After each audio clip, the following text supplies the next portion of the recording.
Have you ever looked around your life, your thoughts, your home, even your daily conversations, and felt like you've been carrying things that don't really belong anymore? Not just old furniture or forgotten gifts, but feelings, habits, and stories that quietly drain your energy. It's something that creeps in slowly, especially after 60. You don't notice it right away, but over time, you realize your peace has been chipped away, not by big, dramatic events, but by the weight of what you keep holding on to. I'm not here to tell you to reinvent your life or throw everything out the window. This isn't about becoming someone new.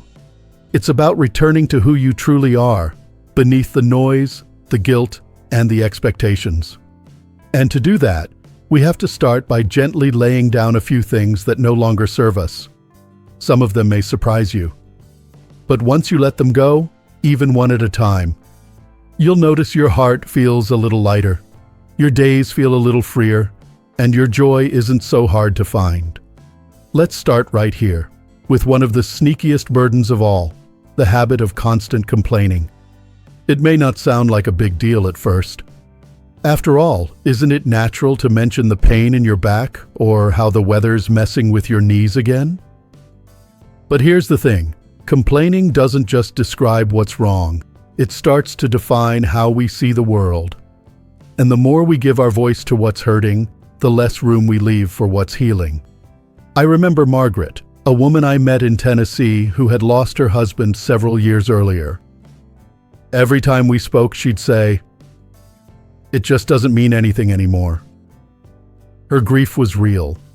Her loneliness was deep. But over time, those words became her daily soundtrack. They didn't ease her sorrow. They etched it in deeper. Friends stopped calling. Her grown children felt helpless. And she couldn't figure out why her days felt so heavy, even when nothing new was going wrong.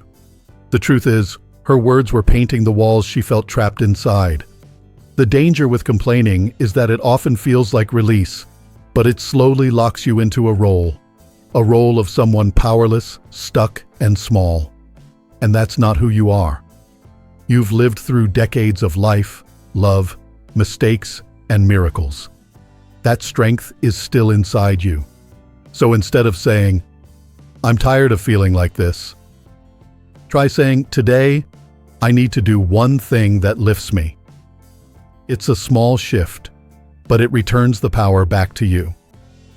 Now let's look at another quiet thief of joy. Those conversations that revolve around sickness, medicine, and diagnosis. We've all been there.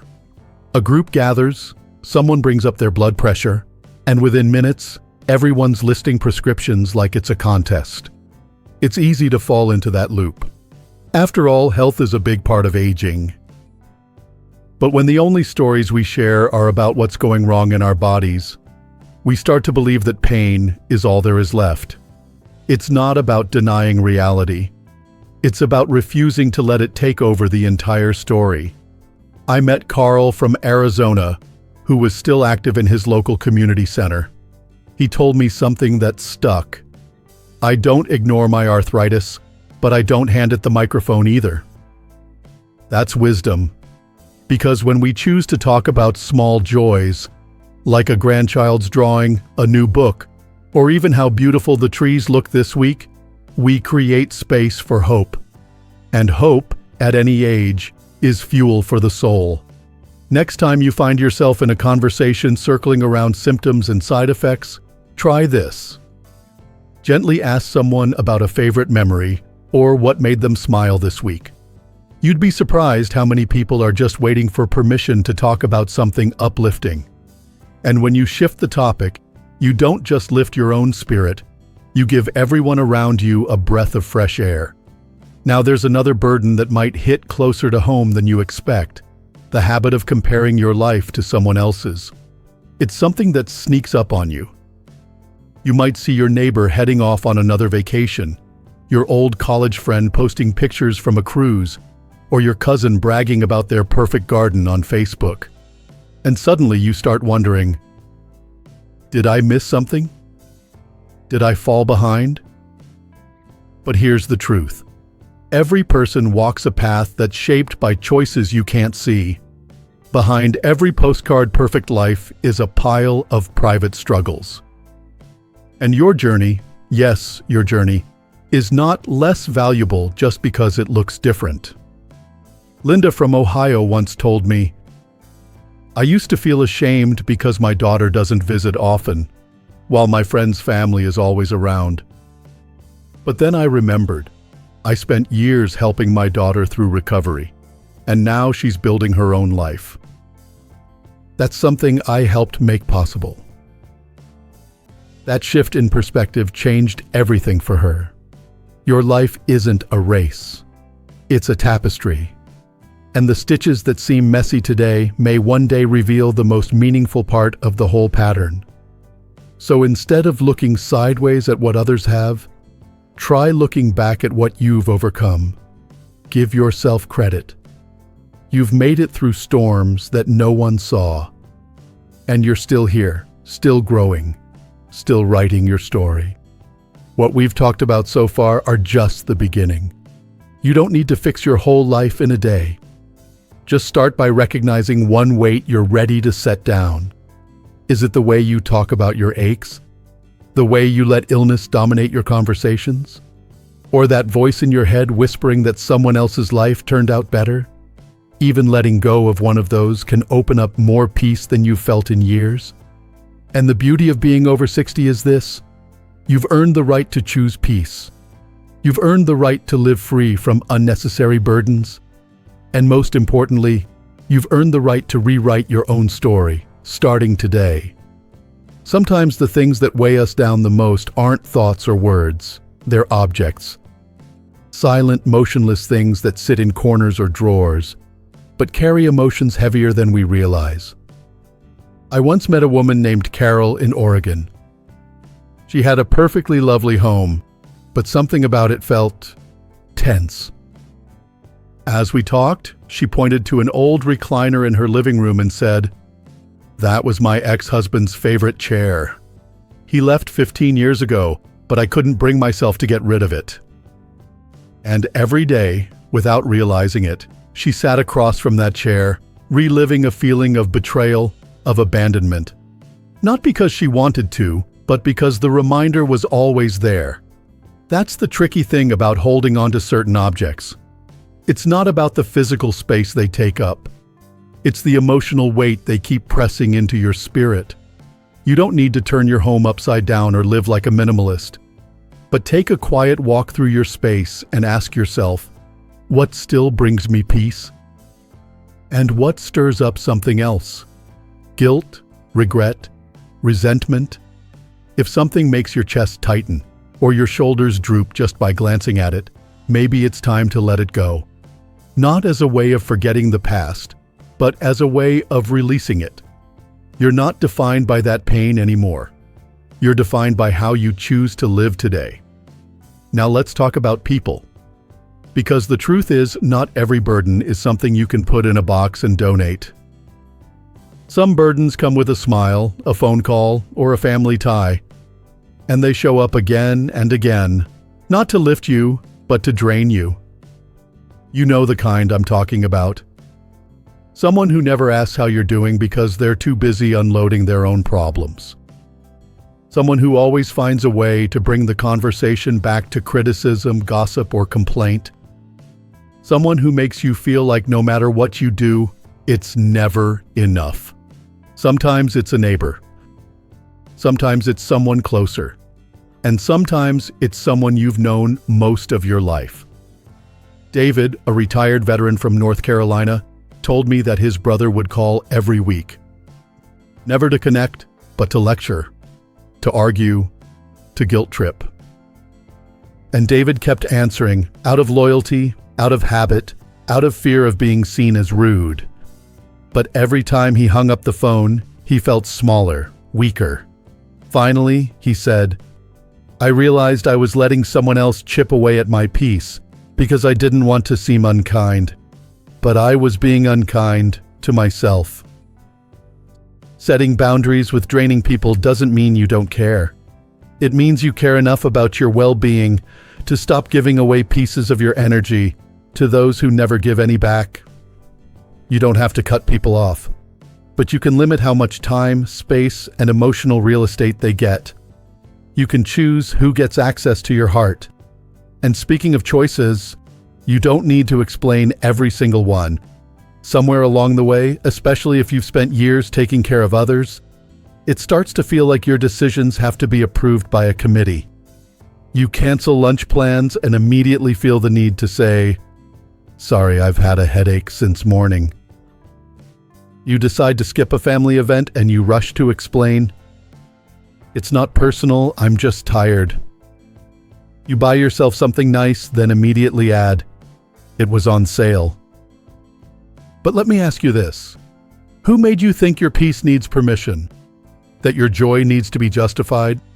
Susan from California once told me that she'd gotten so used to apologizing for resting that even when she sat down with a cup of tea, she'd catch herself feeling guilty, like she needed to be doing something more productive. And that guilt? It was left over from years of putting everyone else first, of earning rest instead of embracing it. You've done enough. You've given enough. And you've earned the right to make choices just because they feel right to you.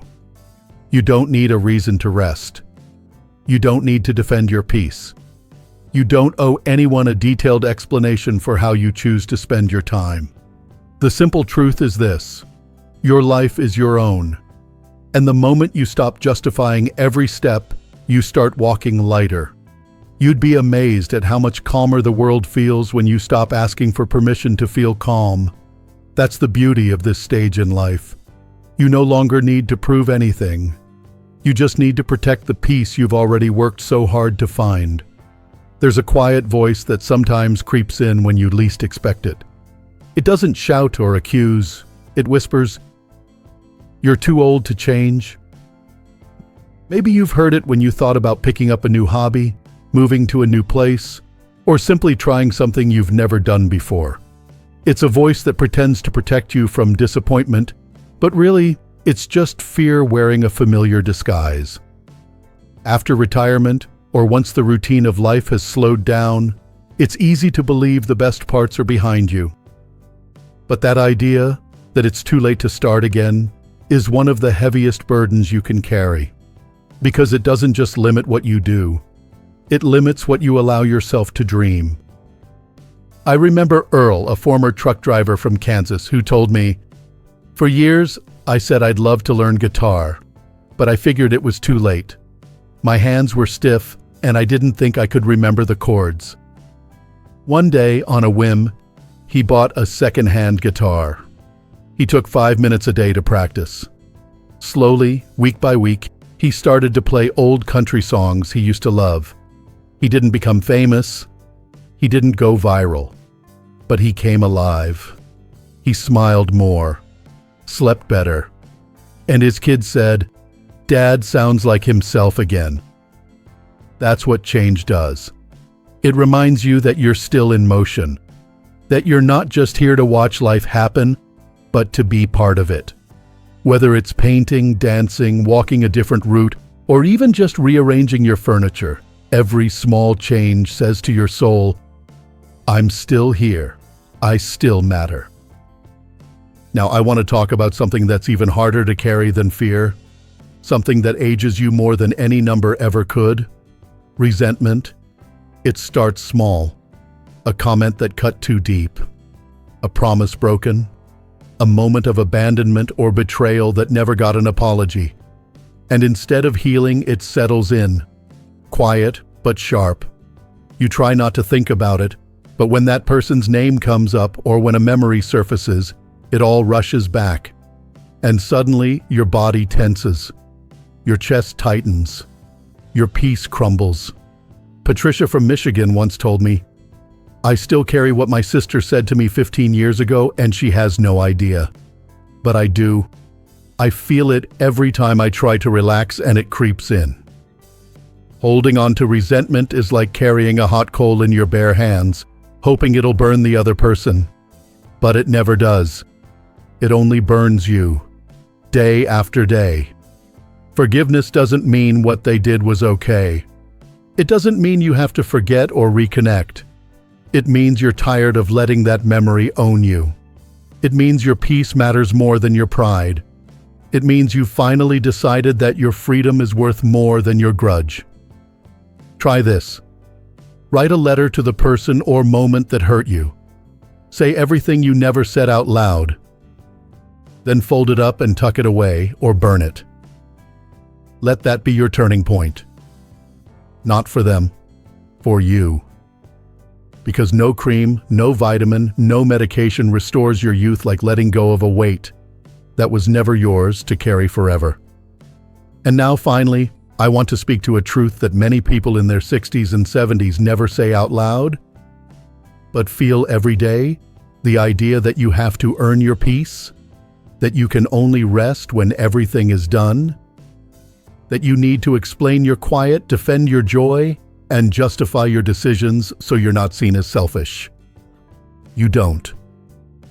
Betty, a grandmother from South Carolina, said to me once, "I told my daughter I wouldn't be watching the grandkids this weekend. And then I spent 20 minutes explaining why. She wasn't even upset, but I felt like I had to prove I wasn't being lazy." That habit of apologizing for choosing calm is something many of us have carried for years, and it's time to let it go. Your peace does not need to be approved. It does not require explanation. It doesn't need to be earned. It just needs to be protected. You've lived through decades of doing for others. Now you have the right and the responsibility to do for yourself, to create space that is quiet, nourishing, and true. And you don't have to feel bad about it. Because when you live in peace, you become someone who radiates that calm to others. You lead by example. You show your children and grandchildren what healthy boundaries look like. You remind them that a joyful elder is not someone who always says yes, but someone who knows when to say no. So when someone questions your silence, your rest, your decisions, just smile. Let your presence speak louder than words. And know that your peace is sacred. You don't owe it to anyone. You don't need to trade it for approval. You simply get to live it, boldly, gently, and fully. Because in the end, the secret to happiness after 60 isn't found in what you chase. It's found in what you release.